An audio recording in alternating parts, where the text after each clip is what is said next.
and see your Buddha nature.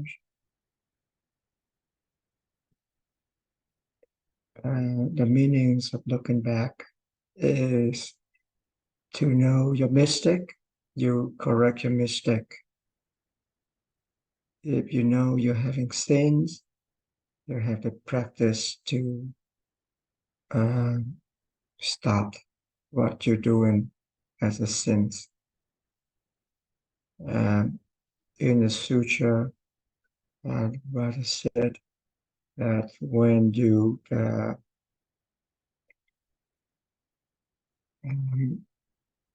looking back is leaving all thoughts,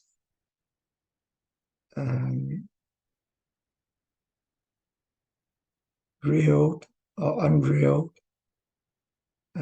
good or bad, sadness, happiness.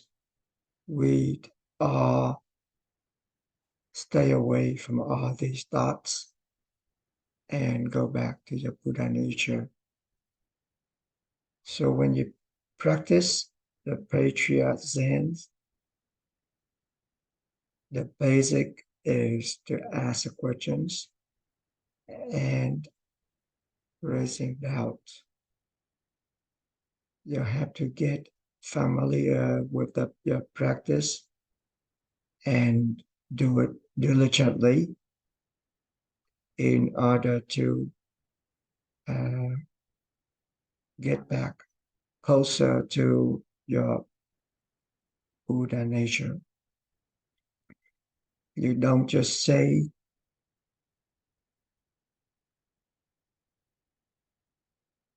or understand about the practice, but you really get into the practice, asking questions and raising doubt, and go back, look back to your Buddha nature. You don't just do it temporarily, but you do it continuously. You don't just practice temporarily and when you have suffering, but when you okay, happy, and then you forget about the practice. As Buddha said, the sentient beings is really stubborn. They always know that they're doing the wrong thing, they're having sins, or doing a mistake. They still going in the wrong path instead of going back to the practice.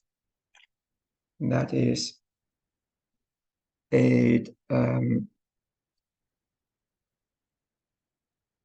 wrongdoing that all sentient beings always going in that direction.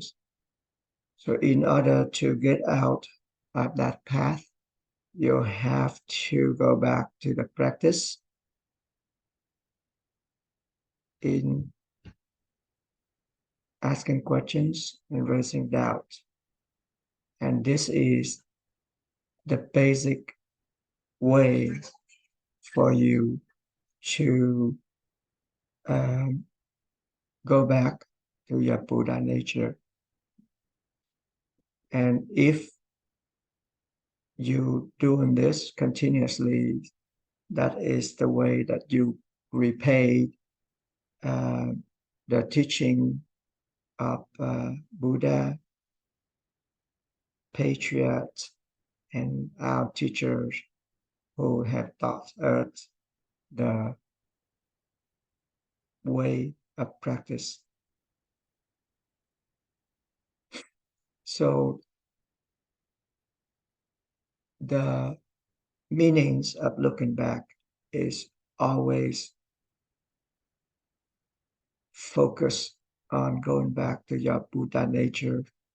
You don't run after all those habits, the illusions, or anything that created by your mind. You don't run after all these thoughts arising in your head. Come back to the practice and practice diligently. This is a time that you can ask questions and share. In the previous meeting sessions,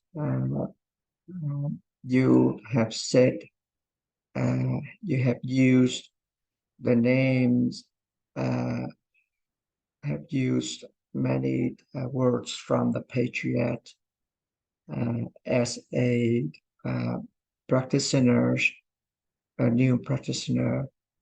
You just like using a practice like a rock being thrown in a stream.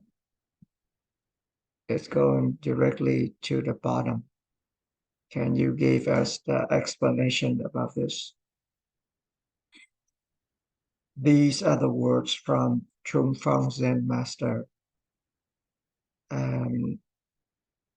This means that when you practice diligently, when you get close to the roots of the ignorance, and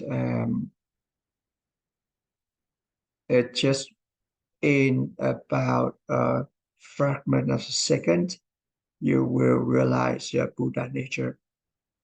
So this meanings just like you throw a rock in the ocean and it just go directly down to the bottom. And this is an example of your practice when you get close to the Buddha nature. You will go directly to enlightenment. When you have a small doubt, you will have a small enlightenment. When you have a big doubt, you will have a bigger enlightenment. When you still in a understanding or just knowing about the practice, and without the practice, you won't be able to get this achievement. You have to practice diligently, continuously, in order to get this state of mind.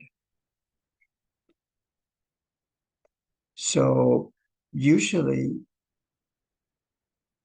people, they always going after the habit and attach themselves to all the thoughts, and they won't be able to get to this state. Just like Chucho Zen Master said that when you believe in your Buddha nature, when you practice diligently, you will get to see your own Buddha nature. You will get enlightenment.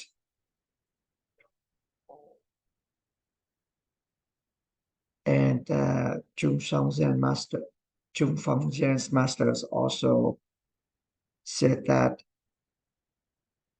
when you in a retreat, your mind is always paying to the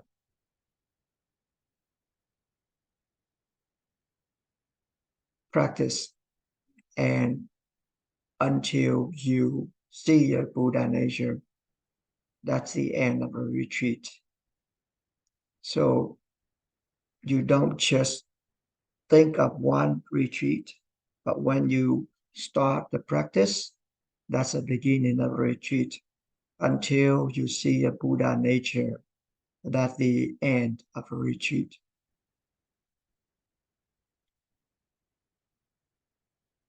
So the practice is not that hard, just like Tăng San Zen Master said that the Dharma practice is not that hard. It's just because you don't believe in your Buddha nature, then it becomes so difficult to practice.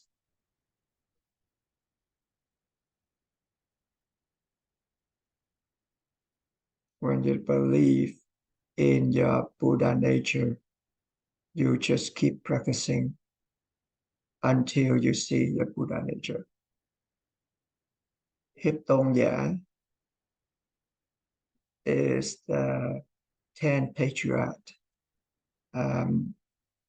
He started his practice when he in his 80s, and everybody criticized him that he's a little bit too old to practice, and when you're gonna get enlightenment. And he told everybody that don't just attach yourself to the age. I will be enlightenment in just a few years. And he did his practice, and he kept his promise, got enlightenment in a few years later. And when he got enlightenment, he gave talk to everybody, said that don't attach yourself to the age, don't attach yourself to anything. You have to start your practice right away. If I can do it, you can do it. You can get enlightenment just like I do if you believe in yourself. So all the patriarchs, they always encourage you to do the practice, do it diligently, and start a practice right away. Don't run after all those habits and ignorance, or you won't be able to reach this state of mind or enlightenment. That's why when you're not practicing, you still in samsara, and you won't be able to reach a Buddha nature. When you don't practice, you will still be in suffering, and you won't be able to reach your goal. So when you believe in your Buddha nature, you start your practice. You start to ask questions and raising doubt. And until you get enlightenment, and that is your goal when doing the practice. The Buddha words and patriarch words is always encourage you to do this practice. Two questions, one question for you and one question for Xuân Chi Master. The first question is, we are the practitioners at home, and we always have attachment and all the desires. All these desires will keep us from practicing. Can we be enlightenment? And the second question is for Xuân Chi Master. If we always in three states of mind, killing, feeling, and telling lie, can we practice and get enlightenment as a practitioner at home? So I will answer your first question. Because you always have that habit and all these thinking right in your head, and it's always creating all these thinking in your head, and you always running after these thinking and attach yourself to them. Just like in the Buddha Sutra, as a people living in this realm of as a people life, you seeing rice as a good things, as a good food, but for a ghost realm, they see the rice as a bloody things, and they're just like a river of fires, and they cannot understand all these words of practicing. And if you in this realm of ghost, you won't be able to practice. So it's also because of the mind that creating all these realms of lives. So you cannot practice because you're attached to them. So just like a person who are addicted to drugs, and the effect of the drugs making you feeling the illusions are created in your mind. And this illusions created by your mind and by the drugs will make you feel like that, and you will go on the right path, on the wrong path, and doing all the bad things, killing, stealing, and telling lies in order to get your drugs to bleed your addictions. So the five bad habits that people running after, and the eatings are the five habits that people always running after. And you, when you're attaching yourself to all these habits, you won't be able to practice correctly, and they will always interfere with your habit, your practice, because of these habits. It's always there to interfere with you. But however, when you have the interference, you still have to practice. Doesn't mean that, when you have these interference, you don't practice. You must practice in order to slowly strip away all these thinking in your head, because your mind is always creating things, all these illusions, and that will interfere with your practice. When you know how to practice, you have to do the practice diligently and continuously. You have to wean your old mind by practicing, asking questions, raising doubt, and the doubt will automatically erase or sweep up all these thoughts in your mind for you.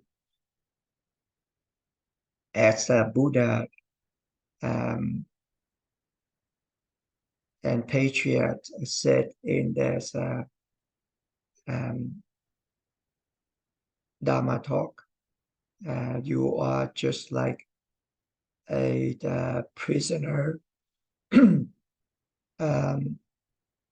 You are always in danger when you are fugitive, and everybody will be your enemies, because they can turn you in any times.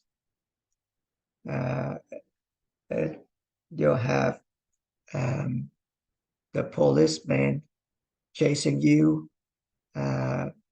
You'll have everybody can turn you in any times. So you always have to hide yourself and be careful, or you will get caught and get back to the prison again. So this is an example that when you're practicing, you always have all those surrounding you, all those thoughts that you can run after and forget about your practice. So these habits that you have, the attachment that you have, are the interference of your practice. However, if you practice diligently, you will be able to overcome these temptations from all those habits, of those illusions they create by your mind, and you can, once they see your Buddha nature, you don't get cheated by your anything that created desirement.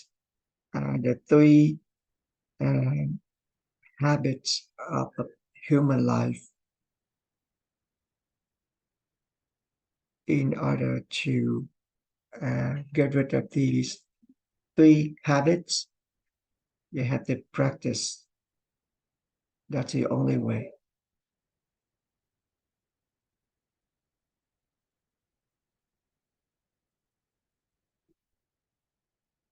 And when you have these three habits, can it be enlightenment for a human being in practice?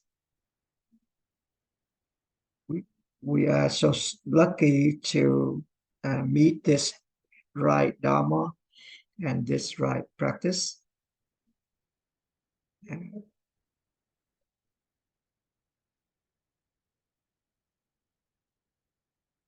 Is because of the attachments that as a human being we always been have.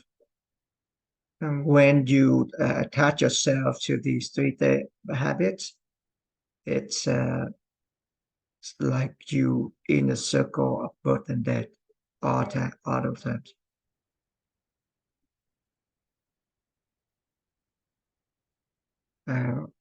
When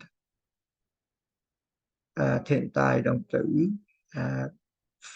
try to find a way to get practice, you have to go through a lot of difficulty.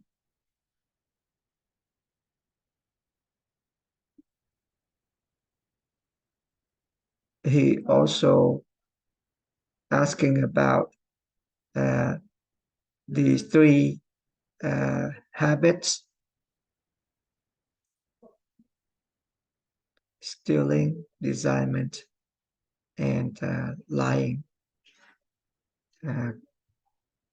When people having these three habits,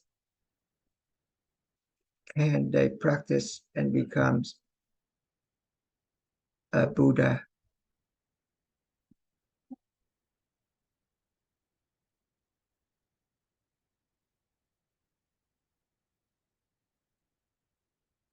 And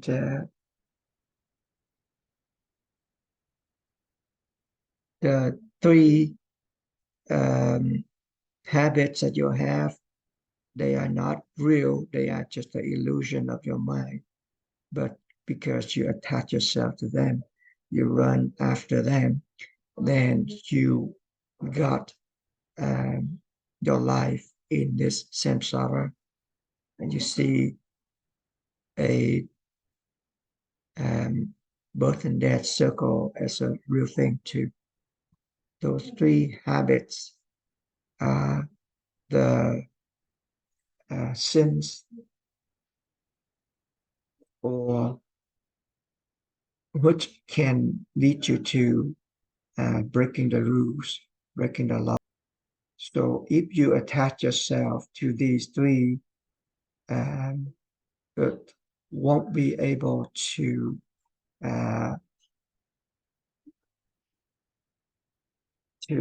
practice diligently and get enlightenment when you attach yourself to these three.